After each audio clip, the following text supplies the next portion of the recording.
sí podemos decir íleo hipocalcémico, por ejemplo, cuando tenemos alguna alteración del calcio y por esa causa no se está moviendo el intestino porque no tenemos quien active al músculo. Íleo, metabólico. En el metabólico entra desde la hiperglucemia, desde las alteraciones hidroelectrolíticas, todo eso. Íleo isquémico, no le llegó sangre adecuada al intestino y por eso sufre y comienza con íleo. Entonces, en el íleo no hay una barrera física en el intestino, ni una barrera dentro del intestino, ni en la pared intestinal, ni por fuera del intestino. Y cuando hablamos de obstrucción, allí sí tenemos una barrera específica. Algo no permite, algo físico no permite el paso del material de un sitio hacia otro, ¿de acuerdo? Entonces, eso es importante. Obstrucción intestinal es una causa común, entonces, de que el paciente venga a la consulta con datos de oclusión completa o datos de oclusión parcial, también llamada suboclusión intestinal. El paciente viene porque tiene como antecedente una cirugía, porque tiene como antecedente enfermedad de Crohn, por ejemplo, que causa estenosis del intestino. Viene porque tiene algo que le provoca esa falta de paso del material intestinal de un sitio hacia otro, y afortunadamente la mayoría de ellos van a resolverse con manejo conservador. Eso es muy bueno porque, aunque ahorita vamos a ver que las principales causas de obstrucción intestinal en el adulto son causas quirúrgicas, el tratamiento, afortunadamente, en las menos de las ocasiones, es un tratamiento quirúrgico. Y bueno, hablar de obstrucción de intestino delgado, pues implica desde donde termina el duodeno en el ángulo de Treitz hasta la válvula ileocecal. Entonces tenemos que saber cuál es la causa, cuál es el sitio de la obstrucción, cuáles son lo que nos puede decir si estamos ante una situación de sufrimiento del intestino, y entonces con eso tenemos que ir haciendo nuestro plan de acción para poder hacer el tratamiento. Hasta el 16% de los pacientes que son sometidos a cirugías de urgencia van a desarrollar adherencias intestinales. Las adherencias son bandas fibrosas que se forman ya sea entre intestino e intestino, entre intestino y el epiplón, o entre intestino y la pared, o epiplón-pared, y que provoca que exista un hueco. Es decir, como si aquí nosotros pusiéramos un pilar y queremos pasar algo y se atora el intestino. Entonces, eso es la obstrucción cuando tenemos las adherencias entre el epiplón y la pared. Entonces, la causa más común de obstrucción intestinal en el adulto son las adherencias posquirúrgicas. Hasta el 16% de las cirugías de urgencia se pueden provocar adherencias. También es importante, y por eso en la historia clínica tenemos que preguntarle al paciente qué antecedentes, sobre todo quirúrgicos, tiene, porque las cirugías de abdomen inferior, apendicectomía, histerectomía, salpingoforectomías, todo lo que se hace en el abdomen inferior es un predisponente importante para la formación de adherencias. Entonces, debemos tenerlo como antecedente importante. La oclusión intestinal puede ser recurrente. Ya sabemos que el paciente tiene adherencias y que en algún momento puede ocluirse parcialmente. Lo internamos, le colocamos una sonda, lo hidratamos, se desocluye, lo mandamos a la casa y luego a la semana regresa con otro cuadro oclusivo, ya sea otra vez parcial o ya unos datos de oclusión completa. Y entonces, pues eso impacta mucho la calidad de vida del paciente y los costos en la atención sanitaria. El impacto económico de la oclusión intestinal es mayor que el impacto que tiene el tratamiento del cáncer de colon y el tratamiento de cáncer gástrico, porque tiene esa recurrencia. Otra vez regresó el paciente, tiene, por los datos oclusivos, sobre todo cuando son oclusiones parciales, va a tener dolor y necesita medicamentos, modifica su estilo de vida, tiene que estar atento siempre a si ya tiene dolor, a si ya tiene que salir corriendo al hospital. Entonces, ese impacto es así importante, ¿de acuerdo? Es la patología quirúrgica más común del intestino delgado. Después de ella vienen los traumatismos, por ejemplo, y otras causas. Pero obstrucción intestinal, cuando les pregunten cuál es la causa, la enfermedad más común del intestino delgado quirúrgica, es la oclusión intestinal. Afecta a ambos sexos, sobre todo las adherencias postquirúrgicas no tienen predilección entre hombre, mujer, y decíamos en el adulto es la causa más común, las adherencias son la causa más común de obstrucción intestinal y se puede presentar en cualquier momento de la vida también. En Estados Unidos, la atención por obstrucciones intestinales representa 300,000 ingresos hospitalarios en un año y el 1.9% del total de ingresos hospitalarios que tuvieron en Estados Unidos en un año. Y la mayoría de los pacientes con obstrucciones intestinales, ya sea parciales o completas, ingresan por urgencias. Hasta el 70% de ellos son pacientes que llegan a urgencias por el dolor, por la distensión, por la incapacidad de canalizar gases y heces a través del recto. En México, en la estadística mexicana, se dice que apenas el 53% de los cuadros oclusivos es por adherencias intestinales. Entonces, las causas, decíamos, lo más común es las adherencias postquirúrgicas. Puede haber causas que estén dentro del intestino, a esas les llamamos intraluminales. ¿Alguien tiene alguna idea de alguna causa intraluminal? ¿Por qué puede estar tapado un intestino por dentro? El tubo tiene algo adentro que lo ocluyó. ¿Por parásitos? Parásitos, exactamente, dice la doctora Angélica, que los parásitos. En nuestro medio, afortunadamente, es poco frecuente que veamos eso, las parasitosis, las ascaris lumbricoides en gran cantidad, pero es una causa intraluminal, los parásitos. ¿Cuál otro se les ocurre que pueda ser una causa de obstrucción intestinal intraluminal? ¿Saben qué es un pólipo? ¿Cómo? El pólipo puede ser circular, puede ser en forma de un arbolito, puede ser plano. Pues ahí los pólipos pueden ser así, sésiles, planos. Y sí, son bolitas, crecimientos de la mucosa. Un crecimiento que hay dentro de la mucosa puede ocluir la mucosa. ¿Qué otra causa de algo intraluminal? ¿Se acuerdan del tema de cuerpo extraño en el esófago?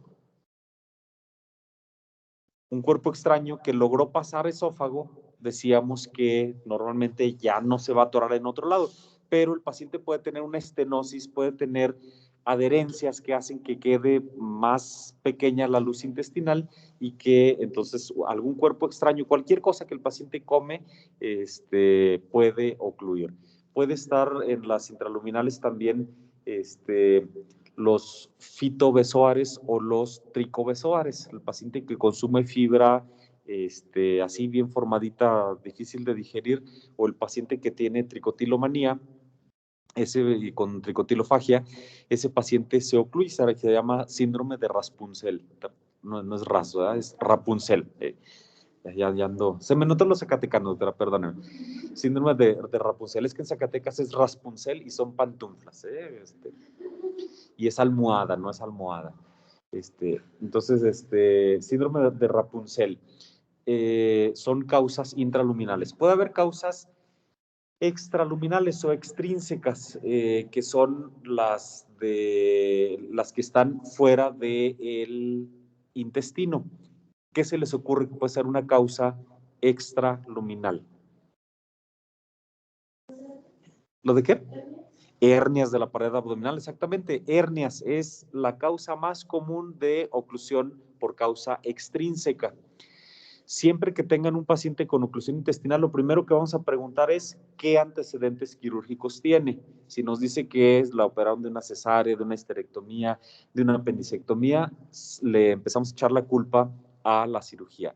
Si no tiene antecedentes quirúrgicos ni traumáticos en el abdomen, entonces hay que buscarle luego hernias. Puede una hernia umbilical que esté encarcelada, hernias inguinales, siempre hay que buscarle la causa, ¿de acuerdo? Y hay causas intramurales, las que están en la pared del intestino. ¿Qué se les ocurre de causas intramurales, las que están en la pared? Tumores. Tumores, exactamente. Los tumores del intestino, ¿cómo? Úlcera, déjeme ver, úlcera, ¿en qué estará? Úlcera, sí, es de la pared, las úlceras también. Úlceras, por ejemplo, por la enfermedad de Crohn, que puede causar ulceración de la mucosa de la pared y luego causa cicatrización, provoca una estenosis.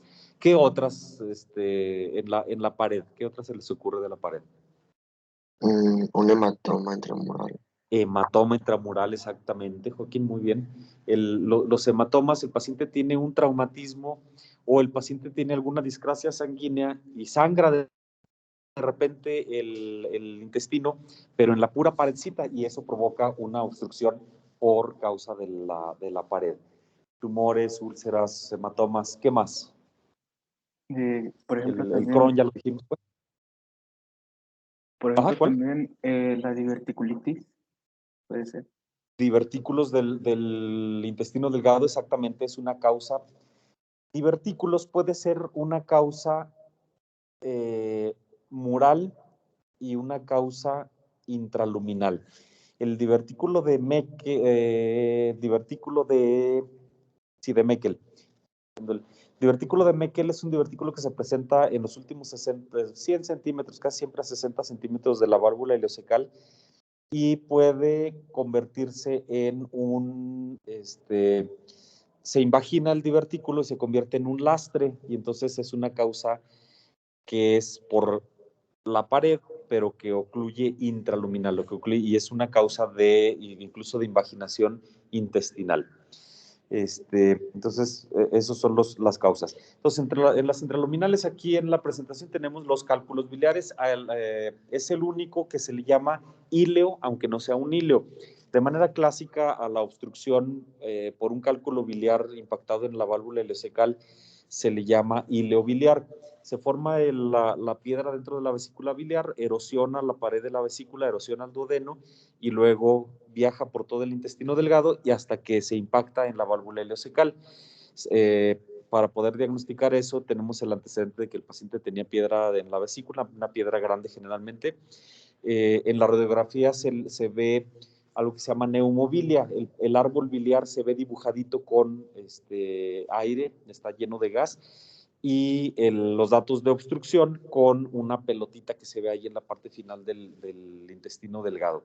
Y se llama ileobiliar, aunque sea una obstrucción intestinal intraluminal por un cálculo biliar. Los besoares que ya decíamos, cuerpos extraños, parásitos, la impactación fecal, que en el intestino delgado realmente no puede haber, porque todavía ni siquiera se llama materia fecal cuando está en el intestino delgado. La materia fecal sería de cuando pasa la válvula ileocecal y ya todo el colon, allí sí se llama materia fecal. En el libro lo dice así, pero es hablar más o menos de causas intraluminales de obstrucción de intestino delgado o de intestino grueso. En este caso, la impactación fecal sería de intestino grueso, ¿sale? De las intramurales ya nos decían las neoplasias, las estenosis por isquemias o por hematomas, las atresias intestinales, intussuscepción o invaginación intestinal, que es lo mismo, enteritis regionales. Y aquí es importante también, cada vez tenemos más pacientes que se detectan con cánceres del cervicuterino o cánceres del endometrio y que algunas de ellos requieren tratamiento con radiación. Y entonces la radiación que se da en la pelvis va a provocar una ileitis por radiación y es una causa intramural también de obstrucción intestinal. De las extraluminales, decíamos, las más comunes son las adherencias y las hernias, que de hecho son las dos. Adherencias es la principal causa, hernias es la segunda causa de obstrucción intestinal en el adulto. Las neoplasias metastásicas, ¿sí, doctora Caro? De las extraluminales, también no se podría considerar algún aneurisma de alguna arteria que, por Exactamente. ejemplo, Ajá. Fíjese que efectivamente tienes toda la razón. Aneurismas de la aorta abdominal, sobre todo los infrarrenales, causan obstrucción o pseudoobstrucción intestinales porque ocupan el espacio del abdomen y hacen que lo que hay dentro del intestino no logre progresar de manera adecuada. Entonces también los aneurismas, sobre todo de la aorta infrarrenal. Tiene toda la razón. Allí ven ustedes entonces las principales causas. Un día venía de operar toda la noche y no me acordaba ni por qué estaba el mugre resistol. El resistol es por las adherencias, porque está pegado el intestino. El segundo, las hernias de la pared abdominal. ¿Ya le vieron la cara al perrito allí? Tiene la nariz, los ojillos y está sonriendo. Y hasta la oreja se le ve ahí al perrito. Y el cangrejo, el cáncer, son las tres causas más comunes. Adherencias, hernias de la pared abdominal y cánceres. Cuando les pregunte en el examen o cuando les pregunten en el EGEL cuáles son las tres principales causas en orden de frecuencia, la primera es las adherencias postquirúrgicas, la segunda las hernias de la pared abdominal y la tercera los cánceres, los tumores, ¿de acuerdo? Tanto propios del intestino como tumores metastásicos. ¿Qué es lo que pasa cuando tenemos un paciente con obstrucción del intestino? Cualquiera que sea la causa que no permita el paso del material intestinal de un segmento proximal a un segmento distal, va a provocar que en el segmento proximal se comience a acumular líquido, se acumule todo el contenido intestinal, incluido las bacterias, y esas bacterias van a comenzar a fermentar y provocan la presencia de gas, además del gas que ya está dentro del intestino. Recuerden que el 90% del gas intestinal es producto de la deglución cuando comemos, cuando hablamos, cuando tomamos líquidos.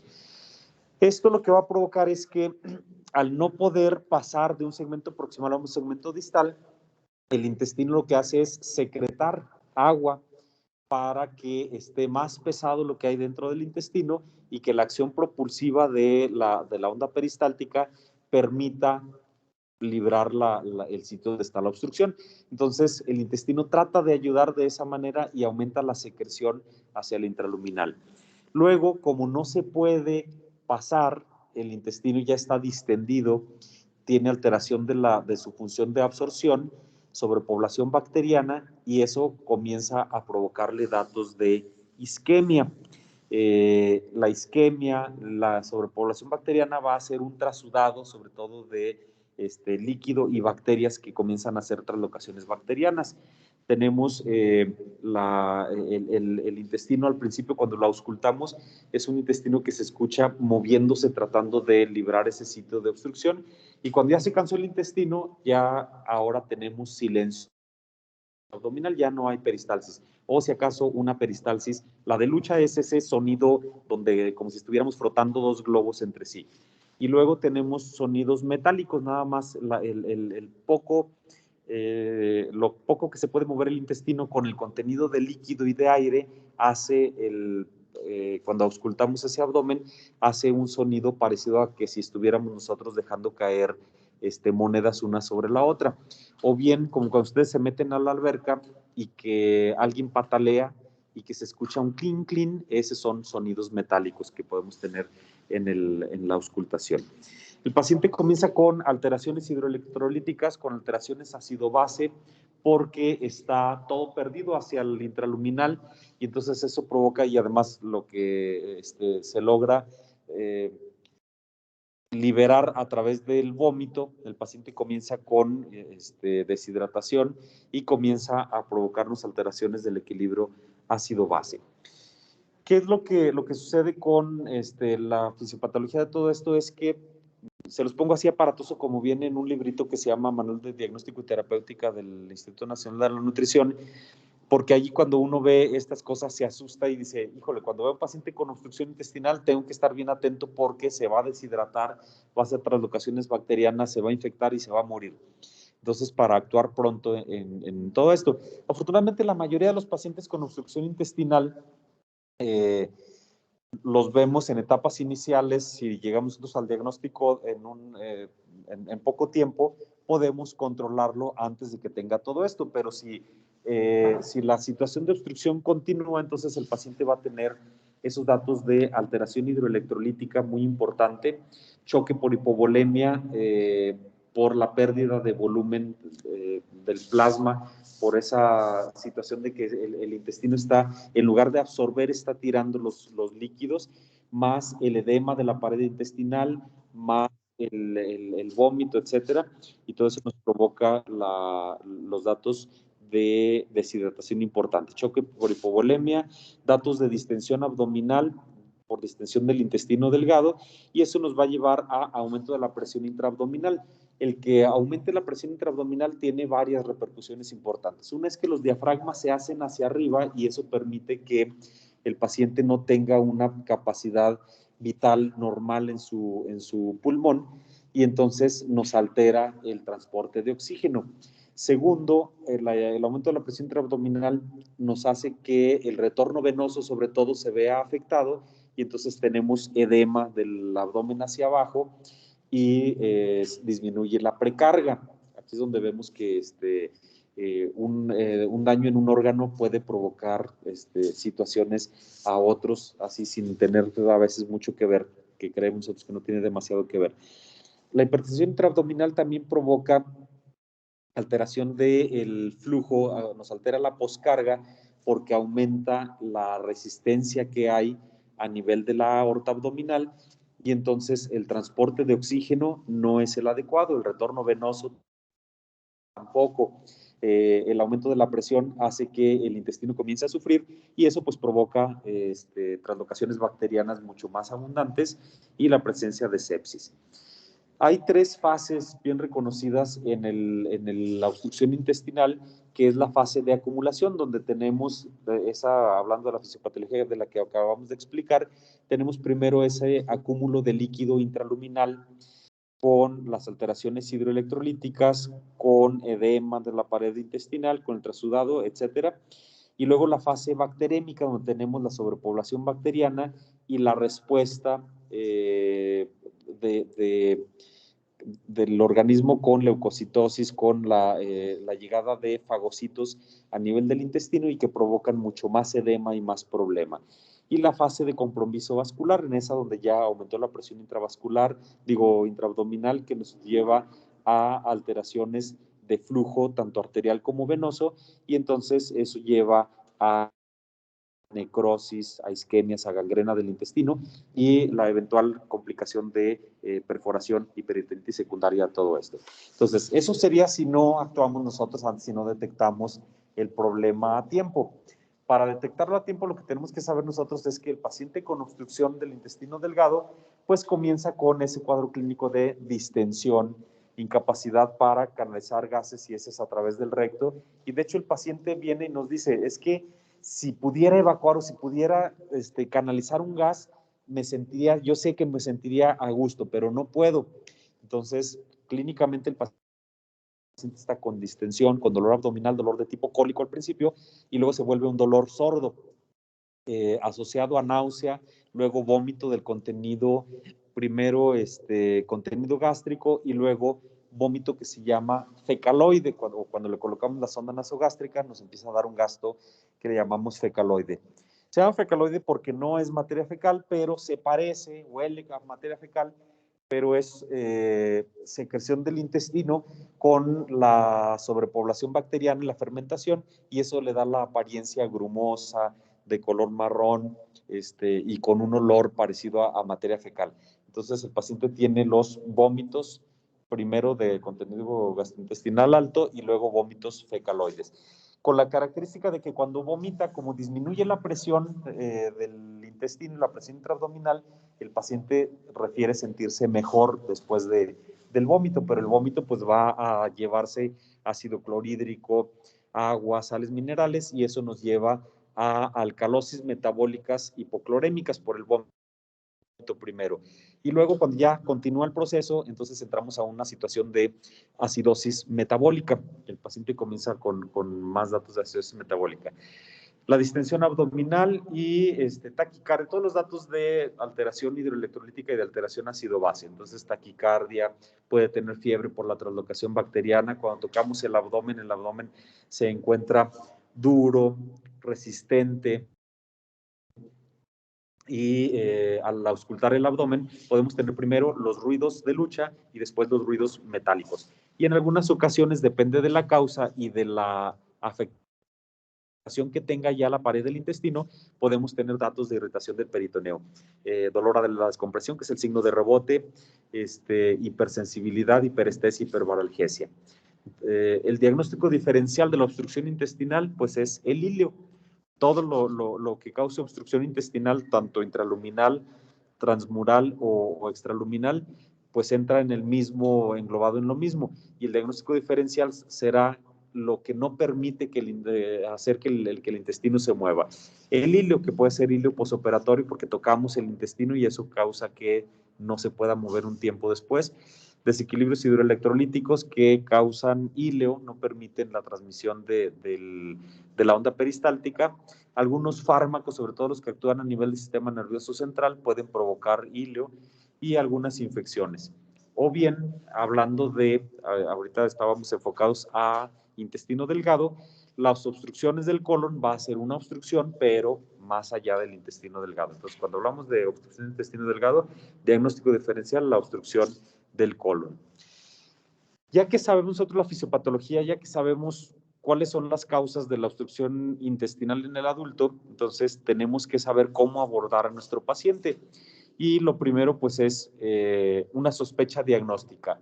Y ya dijimos, ¿el paciente tiene antecedentes quirúrgicos? Sí, hay que sospechar de adherencias postquirúrgicas. No tiene datos no tiene antecedentes de obstrucción de cirugías, entonces la obstrucción es poco fácil que se trate de adherencias, entonces le buscamos de manera intencionada hernias de la pared abdominal. Si encontramos la hernia, pues el tratamiento de la obstrucción va a ser el tratamiento de la hernia. Pero para poder llegar también a abordar a nuestro paciente de manera integral, tenemos que hacer una biometría hemática. En esa, como estamos hablando de que hay pérdida de volumen, que hay el plasma se encuentra contraído, entonces en la biometría hemática vamos a encontrar leucocitosis, puede haber neutrofilia por la acción de los neutrófilos contra las bacterias, y vamos a tener datos de hemoconcentración. La hemoglobina y el hematócrito van a encontrarse elevados generalmente. Como tenemos la hipovolemia y la repercusión renal, vamos a encontrar elevación de los azoados. Como consecuencia de esto, incluso el paciente puede referirnos también eso, que tiene poca producción de orina, que la orina es de color oscuro y que puede tener irritación, malestar al querer orinar. Alteraciones hidroelectrolíticas varias, puede tener alteraciones en el sodio, en el cloro, en el potasio, en el magnesio, cualquier tipo de alteración hidroelectrolítica. Y en la gasometría, les decía, al principio tenemos alcalosis metabólica hipoclorémica, pero cuando esto avanza y que el intestino ya tiene datos de necrosis, ya tiene datos de isquemia importante, puede irse hasta una acidosis metabólica después, secundaria a esto. En ese mismo abordaje tenemos que hacer, siempre que vean un paciente con obstrucción intestinal, hay que hacer unas placas simples de abdomen en posición de pie y en posición de decúbito. Estas lo que nos van a ayudar es a inferir en algunas ocasiones la causa de la obstrucción intestinal, y nos puede decir dónde está ocluido el intestino. Por anatomía, sabemos nosotros que en la parte superior, sobre todo del lado izquierdo del abdomen, vamos a encontrar el yeyuno, y que en la parte inferior y el lado izquierdo vamos a encontrar al ilion. Entonces, si los datos de obstrucción los tengo, o los niveles hidroaéreos los tengo en el lado izquierdo, en la parte superior, ya sé que lo que está obstruido es del ilion entre el yeyuno y el ilion. Si encuentro todo el intestino dilatado, quiere decir que la obstrucción está más allá en el ilion terminal. Los estudios de imagen nos pueden servir para saber dónde se encuentra entonces la obstrucción, cuál es la posible causa y la presencia o no de isquemia del intestino. Y para poder hacer eso, entonces decíamos, placas simples de abdomen, en ellas podemos encontrar esos niveles hidroaéreos, podemos encontrar la dilatación del intestino con las válvulas coniventes prominentes, edema de las asas del intestino, y podemos encontrar un signo que se llama signo de la escalera, que es, ahora vamos a ver algunas imágenes, que es esas válvulas coniventes que simulan los peldaños de una escalera. Y el signo de la pila de monedas, también ahorita lo veremos. Ahí tienen ustedes una imagen de una placa simple del abdomen, donde lo que encontramos es dilatación del intestino delgado en el lado derecho, cerca de la fosa ilíaca derecha, que puede tratarse de una apendicitis aguda que se complica con ese dato de obstrucción intestinal.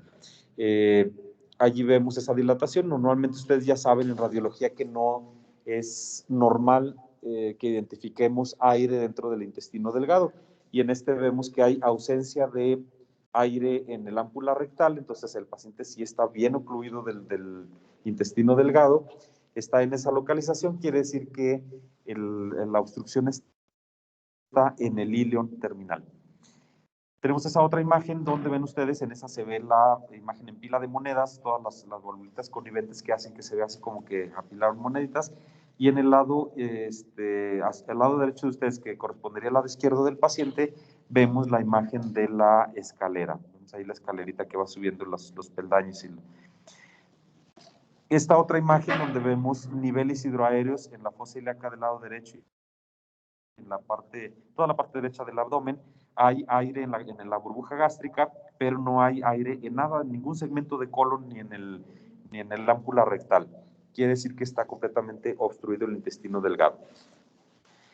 Aparte de las radiografías simples del abdomen, podemos utilizar el ultrasonido. No es de gran valor en obstrucción intestinal, no nos funciona muy bien, pero la tomografía sí. La tomografía, de hecho, es el estudio estándar para el que tiene más sensibilidad y especificidad para detectar la causa y el sitio de la obstrucción.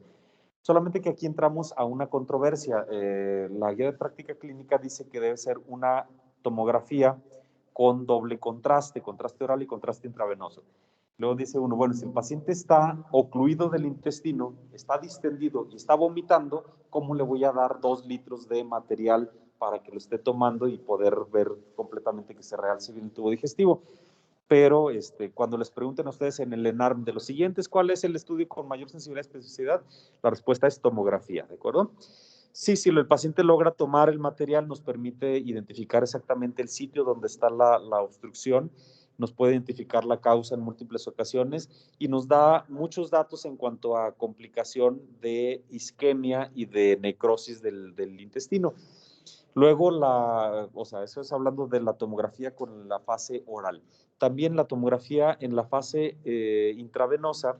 Recuerden ustedes que los medios yodados no los debemos dar en el paciente que tiene insuficiencia renal aguda, porque se aumenta la posibilidad de la insuficiencia. Entonces, el paciente ya está vomitando, deshidratado, con desequilibrio hidroelectrolítico, con insuficiencia renal aguda secundaria a esa, y meterle material radiopaco, pues nos puede provocar problema. Entonces, otra controversia en el estudio, pero es el de mayor sensibilidad y especificidad.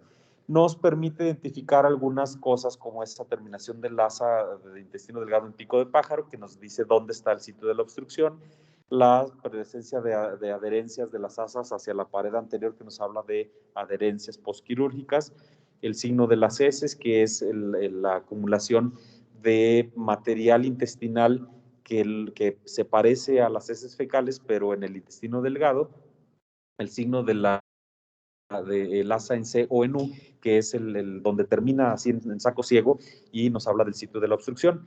Signo del remolino, cuando tenemos dilatada la parte proximal, y luego al llegar a la parte donde está la obstrucción, sobre todo cuando se trata de una hernia interna, de una adherencia que está así obstruyendo, que está haciendo como un anillo en el intestino, se ve ese signo de remolino. Podemos encontrar datos de complicación, como puede ser alteraciones en la grasa mesentérica, el mesenterio deshebrado por el edema que hay. engrosamiento de la pared del intestino con una dilatación de la pared más de 3 milímetros y la presencia de líquido libre por el trasudado o por la translocación bacteriana que comienza a haber. Allí vemos una imagen de tomografía con asas de intestino delgado dilatadas completamente, otra donde vemos el mesenterio deshilachado y la ausencia de paso del material hasta el colon. El tratamiento, pues el tratamiento de la obstrucción intestinal va a ser el tratamiento de la causa de la obstrucción. No es lo mismo una obstrucción intestinal por una hernia, donde el tratamiento sería el tratamiento de la hernia, que el de adherencias. Esto es importante porque ahorita vamos a hablar de un protocolo así que debemos hacer, pero las hernias se salen de ese protocolo. En hernias no nos vamos a esperar a tener todo ese protocolo, ni los tiempos, los horarios que les voy a decir ahorita. El tratamiento consiste en, dejar al paciente en ayuno. No le vamos a dar nada por vía oral porque si de por sí ya se está acumulando todo dentro del intestino, si nosotros le ponemos más carga, pues más distensión, más dolor, más alteración de flujo, más alteración hidroelectrolítica. Entonces, lo primero, ayuno. El paciente se queda en ayuno completito.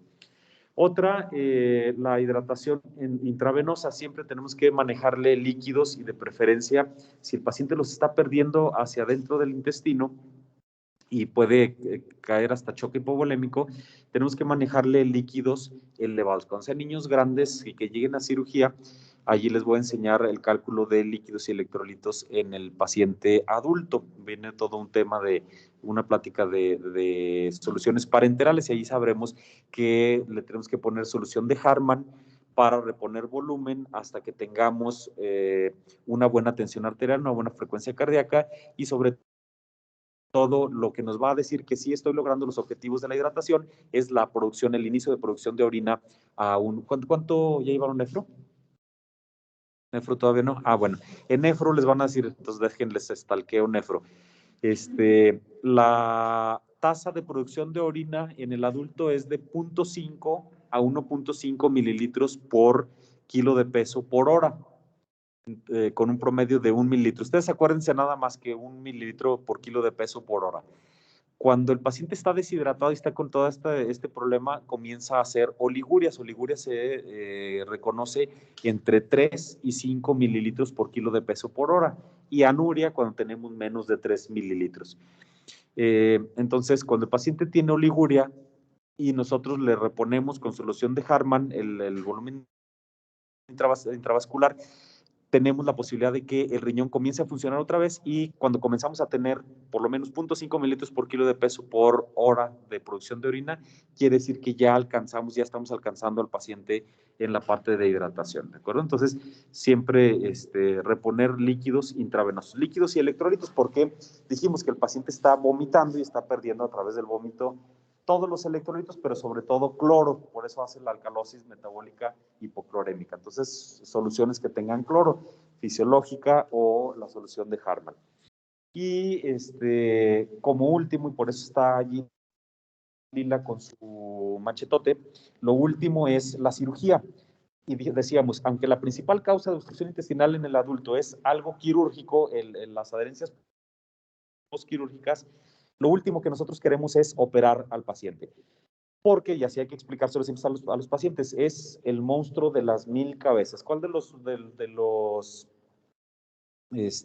monstruos míticos griegos era que le cortaban una cabeza de la hidra exactamente? Es como la hidra. ¿Quién fue el que venció a la hidra? ¿Verdad? ¿Y cómo le hizo para vencer a la hidra? Hércules vence a la hidra, ajá. Y luego me dice cuál fue el truco que utilizó Hércules para vencer a la hidra.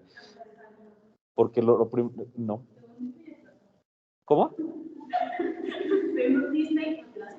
Aplastándola. No, fíjese que lo que utilizó fue una técnica porque le cortaba una de las cabezas que tenía de viborota y le salían dos y le mochaba otra y le salían otras dos, entonces iba aumentando. Así son las adherencias postquirúrgicas. No, utilizó una artimaña completamente humana. le quemó. Y ya en el muñoncito donde le cortaba la cabeza y le quemaba, y allí ya no podía salir otra cabeza. Y fue la forma en la que lo logra.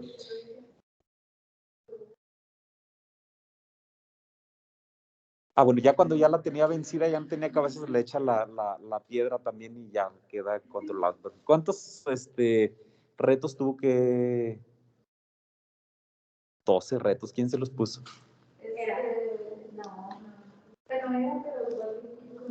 Fue por culpa de Hera, pero fue un camarada, un muchacho, un rey, fue el que le dijo que tenía que hacer los 12. Ya ven, no han visto la película. No se crean, hay que leerlo. No, hay que leerlo, no, la película no. Bueno, entonces, Esto va a venir en el examen. ¿Mandé? ¿Cómo? Va a venir en el examen esto. Las películas de Disney, sí, claro. Ok. Sí, todo eso viene. Entonces, el tratamiento quirúrgico es así como eso de la hidra, cortarle una cabeza, quitamos una adherencia y se forman más. Liberamos las adherencias, liberamos el intestino y se vuelve a pegar mucho más. Entonces, por eso el tratamiento quirúrgico es lo último que queremos hacer. Y ya para irnos, les dejo el protocolo que debemos hacer. Ahí lo vemos que si tenemos los datos de adherencias de intestino delgado, tenemos que ver primero, el paciente tiene datos de sufrimiento de asa intestinal, que quiere decir fiebre, leucocitosis importante, la DHL elevada, entonces tenemos que actuar para proteger ese intestino y allí en algunas ocasiones sí terminamos en procedimientos quirúrgicos para resecar. Si no tenemos datos de sufrimiento de asa, lo que tenemos que hacer es eso, el ayuno, la colocación de una sonda nasogástrica para descomprimir, con eso nosotros estamos descomprimiendo de manera controlada el tubo digestivo superior y nos permite también saber cuánto está perdiendo el tubo digestivo, cuánto líquido para poder reponerlo nosotros con soluciones parenterales a través de la venita. Y luego, ya que vimos que no hay datos de sufrimiento de asa, entonces el paciente se queda hospitalizado para esa hidratación, para la descompresión nasogástrica, para la vigilancia, y en cuanto el paciente comienza a canalizar gases, ya cerramos la sonda nasogástrica, le empezamos a dar de tomar líquidos y ya no tiene dolor, distensión ni nada de eso, retiramos la sonda nasogástrica y el paciente se va a su casa. Pero antes de todo eso, lo que tenemos que hacer es este protocolo de manejo. 1, diagnosticar oclusión intestinal.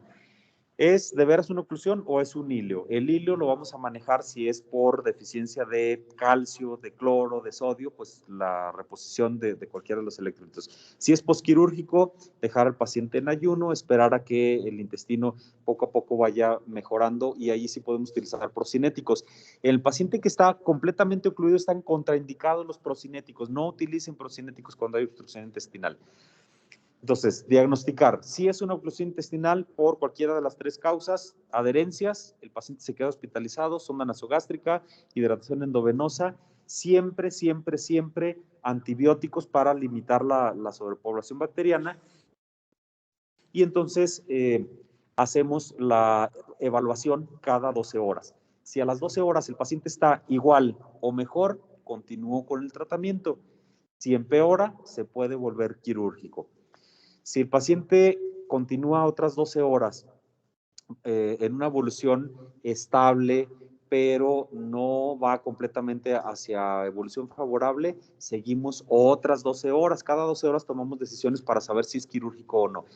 Hasta un máximo de 48 horas. Cuando ya en 48 horas el paciente, aunque vaya estable y no se nos haya deteriorado, quiere decir que si en 48 horas no se desocluyó, no se va a desocluir nunca, necesita un procedimiento quirúrgico. Afortunadamente la mayoría de ellos con la reposición de líquidos y electrolitos, con la descompresión nasogástrica, con el control del dolor y el control de lo ácido base, va mejorando sus condiciones y se desocluye, solito se da vueltita el intestino y en el sitio donde tenemos las adherencias y se destapa. Cuando es hernias, otra vez la reparación de la hernia. Cuando es un tumor, pues tampoco nos vamos a esperar, el tumor no se va a quitar en 48 horas. Ya la tomografía nos dijo que tiene un tumor, entonces el tratamiento es el del tumor. ¿Sale? ¿Alguna pregunta, comentario, Kim? Bueno, les dejo las preguntas de enfermedad vascular mesentérica. Sí. Ay, yo nada más tengo una duda en cuanto a la fisiopatología de Ajá. por qué se produce la alcalosis metabólica. Es alcalosis metabólica hipoclorémica, doctora, porque se está perdiendo un ácido fuerte a través del vómito, que es el ácido clorhídrico. Entonces, el paciente, la alteración ácido-base inicial que tiene es alcalosis metabólica hipoclorémica. Cuando avanza y ahora tiene datos de sufrimiento por choque, por hipovolemia, por la disminución de llegada de flujo a sitios distales, la alteración de aumento de la presión intraabdominal, ahora se convierte en una acidosis metabólica por la alteración del proceso normal celular. Pero en inicial es alcalosis hipoclorémica por el vómito. ¿Alguna otra pregunta? Gracias. Doctora. ¿Alguna otra pregunta? ¿Nada? Vámonos pues. Enfermedad vascular mesentérica, lo vemos en la siguiente. Pórtense bien.